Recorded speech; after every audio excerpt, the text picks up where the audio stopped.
नमस्कार, capital TV Uttar Pradesh के खास शो यूपी का दंगल में आपके साथ में फराह सिद्दीकी। अपने शो यूपी का दंगल में हम हर रोज आपको सूबे की सियासत से रूबरू कराते हैं।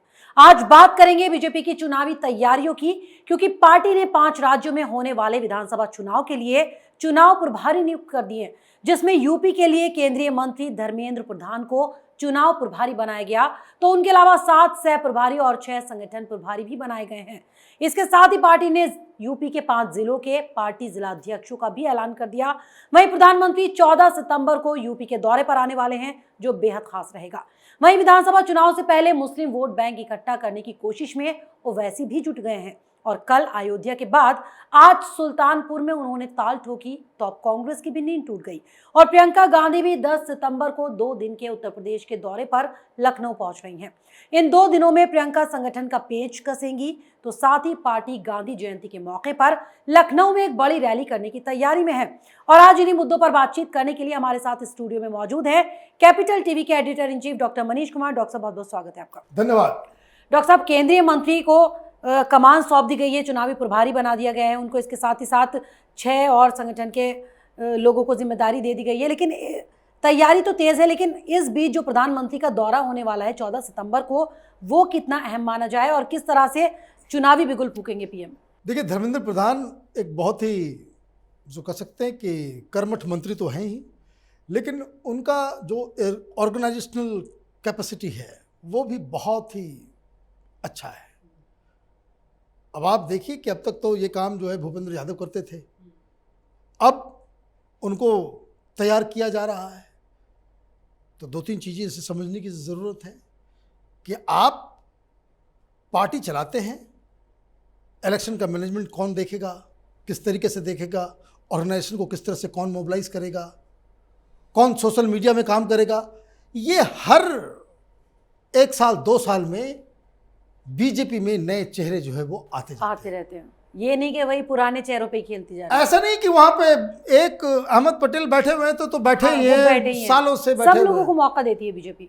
ये एक डायनामिक ऑर्गेनाइजेशन का एक उसका क्वालिटी है कि आपके पास हर बार कुछ ना कुछ आप बदलते रहे, नए लोग जुड़ेंगे, नई लोग शक्ति और आएगी, जगह बनती है और नए लोग आपके पास, और जब कभी क्राइसिस मूवमेंट आएगा आपके पास एक्सपीरियंस लोग रहेंगे।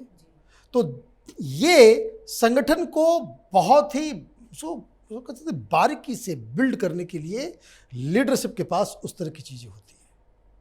और ये सब फैसला प्रधानमंत्री मोदी चुटकियों में लेते होंगे कि भाई ये हो गया, ठीक है, इतने दिनों के बाद ये है, अब ये आदमी हमें चाहिए, इनको यहाँ पे दीजिए, ये जिम्मेदारी दीजिए उनको।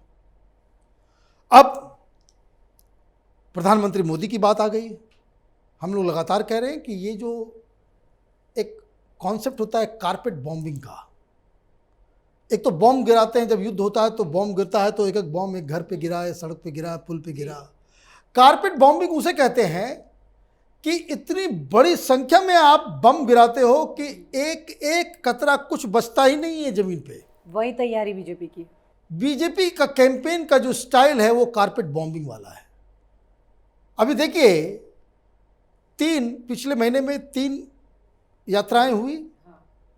प्रधानमंत्री मोदी बनारस गए, फिर अमित शाह आए, नड्डा आए और योगी खुद वो तो घूम रहे। सितंबर में 2 दौरे होंगे पीएम के यहाँ। अब ये और बढ़ गया, अब फिर प्रधानमंत्री आएंगे, फिर अमित शाह आएंगे, फिर नड्डा आएंगे। और अब जब तक इलेक्शन होंगे डॉक्टर साहब, तब तक हर महीने पीएम के दौरे हर महीने जो है। अब आप समझिए कि इससे तो जब तक इलेक्शन कमीशन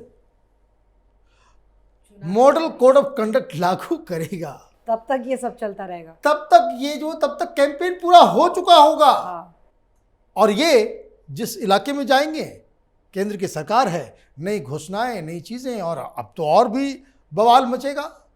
अब आज जो खबर आई है कि किस हिसाब से केंद्र सरकार ने, मोदी सरकार ने किसानों के लिए जो है रबी के फसलों की एमएसपी की जो घोषणा की है, सरसों में 400 रुपये की बढ़ोतरी, मसूर में 400 रुपये की बढ़ोतरी, तो हर फसल में जो है आपने बढ़ा दिया, तो हर जगह जो है वो जय जयकार हो ही रहा है।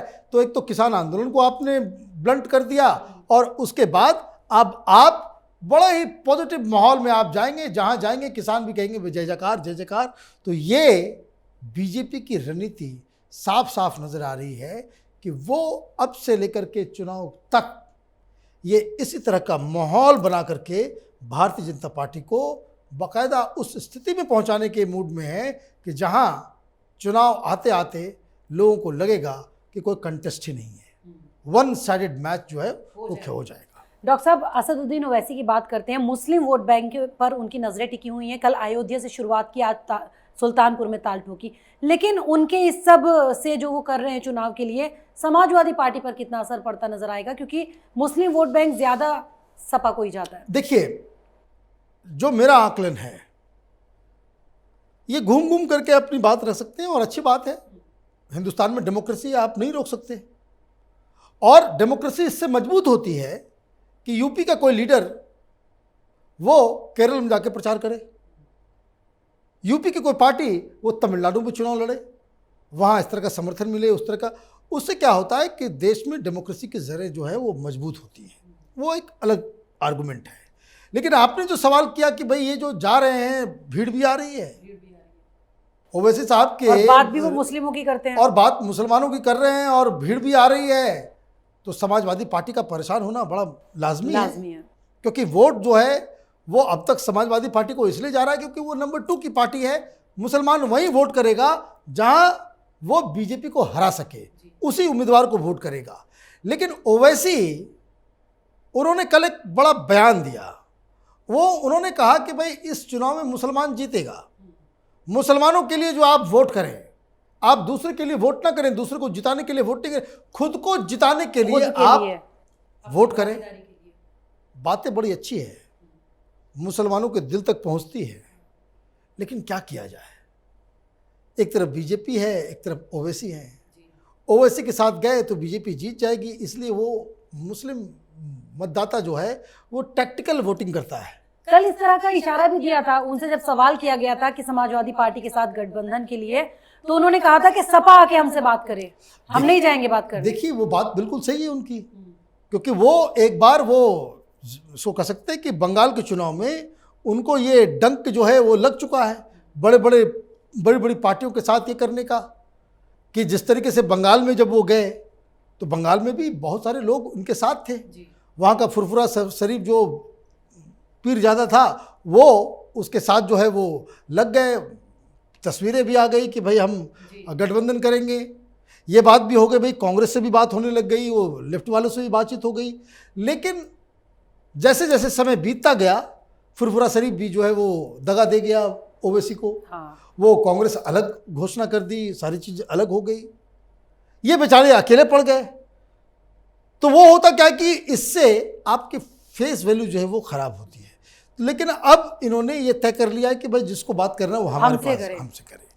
ये ताकत और ये जो कॉन्फिडेंस जो आया है वो किस लिए आया है, इसका भी आधार समझ लीजिए। जिन कंस्टिट्यूंसीज में जहां मुसलमानों की जनसंख्या 30 से 40% के आसपास है, वहां ओवैसी साहब को कोई वोट नहीं देने वाला। वहां मुसलमान जो है in general they will opt for Samajwadi party, क्योंकि वही लग रहा है कि भाई वो बीजेपी के कंपटीशन में है, बीजेपी को हरा सकते हैं, तो वो मुसलमान तो वही वोट करेगा, इसमें कोई डाउट नहीं है। लेकिन जिन जगहों पे मुसलमानों की जनसंख्या, मतदाताओं की जनसंख्या 70% के आसपास है, वहां ओवैसी साहब की पार्टी जीत भी सकती है। ये बिहार के चुनाव के एक्सपीरियंस से जो है वो समझ में आता है। एक और सवाल आ रहा है मेरे दिमाग में यहाँ पर, अगर समाजवादी पार्टी के साथ मिल जाते हैं, मतलब गठबंधन हो जाता है, तो मुसलमान तो बहुत खुश होकर फिर एकदम वोट देगा। मुसलमान तो वोट देगा, लेकिन इसमें एक पेच है। जैसे ही समाजवादी पार्टी ओवैसी से गठबंधन करेगी, भारतीय जनता पार्टी को आप एक फुल टॉस बॉल दे देंगे, वो छक्का लगाएगी बहुत जबरदस्त। समाजवादी पार्टी को यादवों का वोट ही नहीं मिलेगा। फिर लोग ये कहेंगे कि भाई आपने ओवैसी जैसे लीडर से हाथ मिला करके आपने सेकुलरिज्म का कौन सा धर्म जो है आपने पालन किया? ये तो आउटराइटली कम्युनल आदमी है, मुसलमानों की बात ही करता है, मुस्लिम पार्टी है ये। और आप तो अब तो खुद को कह रहे थे, वैसे आप ओवैसी से ज़्यादा मुसलमान करते हो, लेकिन कहने के लिए तो आप एक सेक्युलर पार्टी हो। लेकिन अगर आप जैसे आप देखिए, असम में भारतीय जनता पार्टी ने कांग्रेस पार्टी को इस चीज़ के, इस कैंपेन के ऊपर हरा दिया कि आपने बदरुद्दीन की पार्टी के साथ जो है अलायंस कर लिया। कांग्रेस पार्टी केरल में, जहां तो केरल में तो एक बार कम्युनिस्ट पार्टी, एक बार कांग्रेस, एक बार कम्युनिस्ट पार्टी, एक बार कांग्रेस, आपने मुस्लिम लीग से हाथ मिला लिया, चुनाव से पहले ही ये कैंपेन आपको हरा दिया। वहां पे भारतीय जनता पार्टी के आरएसएस, केरल के अंदर आरएसएस का बहुत संगठन बहुत ही मजबूत है। वो सारे लोगों ने कम्युनिस्टों को वोट दे दिया, भाई मुस्लिम लीग को नहीं जीतने देना है। तो ये चीज अगर यूपी में होता है, इसलिए कोई आदमी ओवैसी को छूना नहीं चाहता। अछूत हो गए हो सबके लिए। तो वो चीज जो है, लेकिन वो ज्यादा दिन तक नहीं रहेंगे, ये भी मैं आपको बता दूं। ओवैसी ज्यादा दिन तक राजनीति में, सपा जैसी पार्टियों को परेशान, वो राजनीति में ज्यादा दिन तक अछूत नहीं रहेंगे। एक समय जरूर आएगा कि जब आपको ये लगने में लगेगा कि मुसलमान समाजवादी पार्टी को पूरी तरह से वोट दे भी दे, फिर भी 50 सीट जीत पाती है, फिर भी भारतीय जनता पार्टी की सरकार आ जाती है। जब ये लगने लगेगा कि सारे मुसलमान बीजेपी को हराने के लिए अलग अलग पार्टियों को वोट दे रहे हैं, लेकिन फिर भी बीजेपी लोकसभा में अपने बदौलत बहुमत लेकर के आ जाती है, तब सब एक हो जाएंगे। तो एक नहीं, then over a period of time मुसलमानों को ये बात समझ में आएगी कि इन लोगों के साथ, देखिए, हारे हुए खिलाड़ी के साथ कोई दांव नहीं खेलता, लंगड़े लूले घोड़ों के ऊपर कोई पैसे नहीं लगाता। तो मुसलमानों को यह भी रियलाइज होगा आज, कल, परसों, 4 इलेक्शन के बाद, कि हमें तो इन लोगों के चक्कर में हम रिडंडेंट हो गए, हमारी कोई राजनीतिक विसात ही नहीं रही, हमारी कोई औकात ही नहीं रही। हम छाती पीटते रह जाएं, योगी योगी, मोदी मोदी करते रह जाएं, बीजेपी को हराना है, सबको हराने के लिए हम लोग टैक्टिकल वोटिंग भी करते हैं, लेकिन फिर भी बीजेपी जीत जाती है, तो क्या फायदा। और वो जीतती बीजेपी इसलिए क्योंकि आप मुसलमान जितना जो है आप बवाल मचाएंगे, ओवैसी जितना बवाल मचाएंगे, समाजवादी पार्टी जितना बवाल मचाएगी, जितना राहुल गांधी बवाल मचाएंगे, वो फायदा बीजेपी, वो फायदा। क्यों? कम्युनल पॉलिटिक्स का एक जिसको कह सकते हैं कि इस उदाहरण को समझ लीजिए। छुरी तरबूजे पे गिरे, या तरबूज जो है वो छुरी पे गिरे, कटना उसको ही है। कटना किसको है? तरबूज को। तो ये जो हिंदू मुस्लिम की राजनीति, इसमें जब भी पोलराइजेशन होगा, कितने भी डिग्री का, फायदा हमेशा भारतीय जनता पार्टी को होगा। ये एक नोन फैक्ट है। कभी भी कहीं पे भी जितना ज़्यादा पोलराइज होगा, जहां बीजेपी पोलराइज नहीं कर पाती, लोग पोलराइज नहीं होते, जैसे बंगाल में लोग पोलराइज नहीं हुए, वो इसलिए नहीं हुए कि ममता बनर्जी ने दूसरा कांड कर दिया, भाई आउटसाइडर है, बाहरी है, यूपी बिहार वाले आ रहे हैं, यूपी बिहार वाले गुंडे आ गए, नॉर्थ इंडिया के गुंडे आ गए, ये बंगाली नहीं है, तो आउटसाइडर बता करके आपने जो है वो काम कर दिया। तो ये इसलिए ओवैसी अपना काम कर रहे हैं, ओवैसी जो है लोगों को जगा रहे हैं, मुसलमानों को जगा रहे हैं, लेकिन अभी वो टाइम नहीं आया है कि ओवैसी की बातों पे 100% मुसलमान जो है वो उनकी बातों में आकर के वोट करने लग जाए। डॉक्टर साहब, थोड़ी सी कांग्रेस की बात कर लेते हैं। थोड़ी सी कीजिएगा। 10-11 को ना प्रियंका पहुंच रही है उत्तर प्रदेश, संगठन का पेच कसेंगी, लेकिन इस बीच 2 अक्टूबर को गांधी जयंती के मौके पर कांग्रेस एक बड़े आयोजन की तैयारी कर रही है। बाकायदा उसके लिए खबरें आ रही हैं कि मैदान बुक कर लिया गया। लेकिन जो कांग्रेस पार्टी के नेता हैं, वो ना तो कांग्रेस प्रियंका गांधी के दौरे पर कुछ बोल रहे हैं, ना आयोजन को लेके, क्यों बचते नजर आ रहे हैं आखिर? देखिए, महारानी विक्टोरिया के प्लान घर से निकल रही हैं, किसकी मजाल, किसकी हिमाकत कि कोई कुछ बोल दे। आप दौरे को लेके जैसे पहले से माहौल बनाया जाता है, वो सब कुछ नहीं नजर आ रहा। पता ही नहीं है ना मैडम का मूड कब चेंज हो जाए। मैडम अचानक से कहते कि भाई टेम्परेचर बड़ा ज़्यादा है, हम अभी इस समय जो हम नहीं आ सकते, मेरी तबीयत खराब हो जाएगी, तब ये बेचारे क्या करेंगे? जो कोई गलती से कहते कि भाई प्रियंका वाड्रा के नेतृत्व में 2 अक्टूबर को एक बड़ी रैली होगी, मालूम चला लोग नहीं आए, प्लानिंग नहीं हो पाई, पैसा नहीं हो पा, अब बहुत सारी दिक्कतें हैं ना।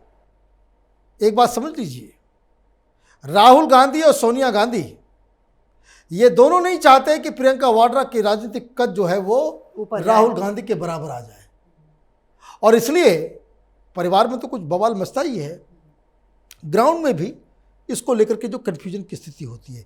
इसलिए प्रियंका वाड्रा का कार्यक्रम क्या है, यूपी में क्या वो होगा नहीं होगा, हर लोग उसमें बचते हुए नजर आएंगे। प्रियंका वाड्रा आ जाती हैं तो ठीक, नहीं आती तो ठीक, लेकिन कांग्रेस पार्टी यूपी चुनाव से पहले ही 12th मैन हो गई है, एक्स्ट्रा प्लेयर। जैसे और ये छोटी छोटी पार्टियां, जैसे आम आदमी पार्टी है, जैसे और भी छोटी छोटी पार्टी हैं, वो सब जो है वो ये एक्स्ट्रा प्लेयर है, साइड रोल में है, डबल डिजिट भी क्रॉस करने के पोजीशन में नहीं है ये लोग। 2-4 सीटें आ जाए तो आ जाए, कहीं कहीं किसी व्यक्तिगत लोगों के वजह से, otherwise it is already dysfunctional हो चुकी है कांग्रेस पार्टी उत्तर प्रदेश में। डॉक्टर साहब चलिए, बहुत बहुत शुक्रिया हमारे साथ कार्यक्रम में। धन्यवाद। तो जहां केंद्रीय शिक्षा मंत्री धर्मेंद्र प्रधान को यूपी विधानसभा इलेक्शन के लिए बीजेपी ने चुनावी प्रभारी बनाया, तो उनके अलावा 7 सह प्रभारी और 6 संगठन प्रभारी बना दिए गए। यूपी के अलावा पंजाब, मणिपुर, उत्तराखंड और गोवा के लिए भी चुनाव प्रभारी पार्टी ने घोषित कर दिए। यानी सभी राज्यों पर बीजेपी की नजर है, तो वहीं ओवैसी मुस्लिमों का वोट पाने के लिए जद्दोजहद कर रहे हैं। उधर कांग्रेस क्या करना चाहती है, ये अब तक किसी को समझ ही नहीं आ रहा, क्योंकि एक तरफ प्रियंका का यूपी दौरा होना है, पार्टी बड़े आयोजन की तैयारी भी कर रही है, लेकिन पार्टी के नेता उस पर बोलने से भी बच रहे हैं। आखिर क्यों, ये कोई नहीं जानता। फिलहाल हमारे इस कार्यक्रम में इतना ही, लेकिन अगर आपको हमारे प्रोग्राम पसंद आया तो इसे लाइक करें, शेयर करें, और उत्तर प्रदेश चुनाव से जुड़ी हर खबर को जानने के लिए कैपिटल टीवी के साथ साथ कैपिटल टीवी उत्तर प्रदेश को सब्सक्राइब करना ना भूलें।